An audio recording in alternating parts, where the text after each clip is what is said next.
Assalamualaikum warahmatullahi wabarakatuh. Salam sejahtera bagi kita semua. Yang saya hormati Bapak Dr. Andes Marmono Singgi MSI serta teman-teman yang saya banggakan. Di video kali ini saya akan menjelaskan materi mengenai jenis-jenis sekuritas guna memenuhi tugas UTS mata kuliah Sekuritas dan Portofolio kelas A. Nah, yang pertama kali akan saya bahas adalah sekuritas. Sekuritas adalah perusahaan yang berperan sebagai perantara dalam transaksi jual beli efek atau surat berharga di pasar modal.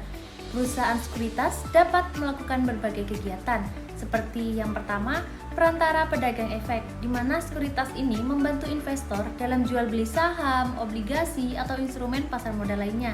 Yang kedua, sebagai penjamin emisi efek, di mana sekuritas ini membantu perusahaan untuk menerbitkan saham ataupun obligasi untuk mendapatkan dana dari investor. Yang terakhir, sekuritas ini sebagai manajer investasi, di mana sekuritas ini membantu mengelola portofolio investasi untuk nasabah seperti reksadana ataupun dana pensiun. Jadi, sekuritas di Indonesia ini diawasi oleh Otoritas Jasa Keuangan atau OJK agar operasinya ini sesuai dengan regulasi dan juga melindungi kepentingan investor. Selanjutnya, materi yang akan saya bahas adalah mengenai 4 fungsi utama sekuritas dalam sistem keuangan. Yang pertama, sebagai sarana investasi, di mana sekuritas ini memberikan peluang bagi investor untuk mengembangkan dananya. Investor juga dapat membeli sekuritas seperti saham, obligasi dengan harapan memperoleh keuntungan baik dari kenaikan harga maupun dari dividen ataupun kupon bunga. Yang kedua, sumber pendanaan, di mana sekuritas ini memungkinkan perusahaan dan juga pemerintah mendapatkan modal tanpa harus meminjam dari bank. Misalkan, perusahaan ini dapat menerbitkan saham untuk mendapatkan dana tambahan, atau pemerintah juga dapat menerbitkan obligasi untuk membiayai proyek infrastruktur. Yang ketiga, fungsinya sebagai diversifikasi resiko.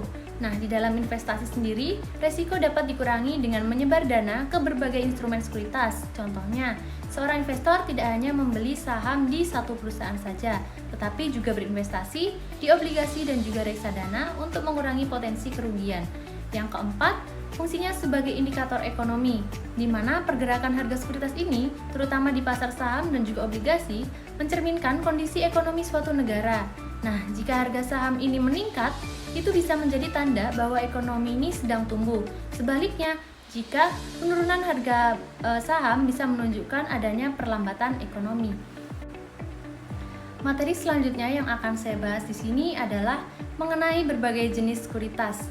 Yang pertama dilihat berdasarkan instrumen keuangan yang digunakan. Yang A, ada saham. Saham sendiri adalah bukti kepemilikan seseorang dalam suatu perusahaan. Terdapat 2 jenis saham utama.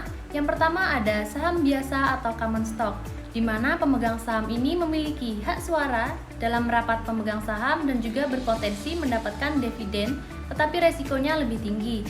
Yang kedua, saham preferen atau preference stock, di mana pemegang saham ini memiliki prioritas dalam pembagian dividen dibandingkan pemegang saham biasa, tetapi biasanya tanpa hak suara.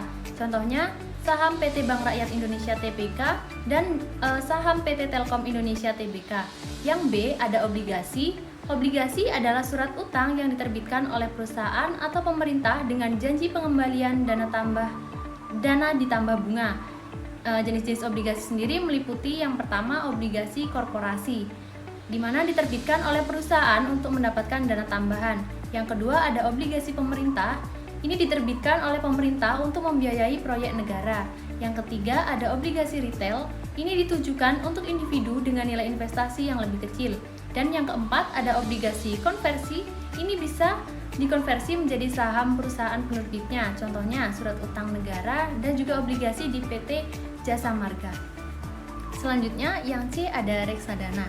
Reksadana adalah investasi yang dikelola oleh manajer investasi dan terdiri dari beberapa jenis. Yang pertama ada reksadana pasar uang, di mana di sini berinvestasi pada instrumen jangka pendek seperti deposito dan juga obligasi jangka pendek. Yang kedua ada reksadana pendapatan tetap. Di sini berfokus pada obligasi dengan pendapatan yang tetap saja. Yang ketiga ada reksadana campuran. Di sini menggabungkan antara investasi saham dan juga obligasi. Yang keempat, ada reksadana saham, di mana mayoritas dana ini diinvestasikan dalam saham. Contohnya pada BNP Paribas Sri Kekati dan juga ABF Indonesia Bond Index Fund. Kemudian yang D ada derivatif. Derivatif adalah instrumen keuangan yang nilainya bergantung pada aset lain seperti saham atau komoditas. Jenis-jenisnya sendiri meliputi yang pertama ada opsi saham, di mana hak untuk membeli atau menjual saham pada harga tertentu dalam jangka waktu tertentu juga. Yang kedua ada futures, di mana kontrak untuk membeli atau menjual aset di masa depan dengan harga yang telah ditentukan sebelumnya. Yang ketiga ada swap, di mana pertukaran arus kas atau kewajiban keuangan antara dua pihak. Kemudian yang kedua, sekuritas dapat diklasifikasikan berdasarkan hak yang diberikan kepada pemegangnya. Terdapat 3 jenis utama. Yang pertama ada sekuritas ekuitas, di mana sekuritas yang menunjukkan kepemilikan dalam suatu perusahaan. Pemegang sekuritas ini biasanya memiliki hak atas bagian keuntungan atau dividen dan juga berhak berpartisipasi dalam keputusan perusahaan melalui voting, dan ini berlaku untuk saham biasa. Contohnya saham biasa atau common stock dan juga saham preferen atau preference stock. Yang kedua ada sekuritas utang. Sekuritas ini mencerminkan perjanjian utang antara penerbit sekuritas, misalnya perusahaan atau pemerintah dengan investor. Nah, pemegang sekuritas ini berhak menerima pembayaran bunga secara berkala dan juga pengembalian pokok utang saat jatuh tempo. Contohnya seperti obligasi korporasi, obligasi pemerintah, dan juga obligasi retail. Yang ketiga ada sekuritas hibrida. Nah, sekuritas ini memiliki kombinasi karakteristik ekuitas dan juga utang. Misalnya, obligasi konversi bisa berubah menjadi saham pada kondisi tertentu. Contohnya, obligasi konversi dan juga saham preferen. Selanjutnya, yang ketiga, sekuritas juga dapat dikelompokkan berdasarkan jangka waktu investasinya, yang dibagi menjadi 2 kategori utama. Yang pertama, yang A, ada sekuritas jangka pendek. Sekuritas ini memiliki jatuh tempo kurang dari 1 tahun dan digunakan untuk investasi dengan tujuan likuiditas tinggi dan risiko lebih rendah. Biasanya diterbitkan oleh pemerintah atau perusahaan sebagai sarana pendanaan jangka pendek, contohnya surat utang negara dan juga commercial paper. Yang B ada sekuritas jangka panjang. Sekuritas ini dengan jatuh tempo lebih dari 1 tahun, kebalikan dari sekuritas jangka pendek. Cocok untuk investasi jangka panjang dengan potensi keuntungan yang lebih tinggi, tapi juga memiliki risiko yang lebih besar dibandingkan sekuritas jangka pendek. Contohnya saham dan juga obligasi korporasi dengan tenor lebih dari 1 tahun. Selanjutnya di slide ini akan membahas sekuritas berdasarkan kepemilikannya. Yang pertama ada sekuritas pemerintah, di mana ini diterbitkan oleh pemerintah untuk membiayai pembangunan atau kebutuhan negara. Contohnya surat berharga negara atau SBN. Yang kedua, obligasi retail Indonesia atau ORI dan juga suku retail. Ada sekuritas korporasi. Ini diterbitkan oleh perusahaan atau korporasi untuk mendapatkan pendanaan. Contohnya, sekuritas korporasi ini meliputi obligasi korporasi, saham, dan juga suku korporasi. Baik, dari materi yang sudah saya paparkan mengenai jenis-jenis sekuritas, dapat disimpulkan bahwa sekuritas ini merupakan instrumen keuangan yang dapat diperdagangkan seperti saham, obligasi, reksadana, dan juga derivatif. Sekuritas berfungsi sebagai investasi yang membantu individu dan institusi untuk mendapatkan keuntungan serta mendiversifikasikan risiko.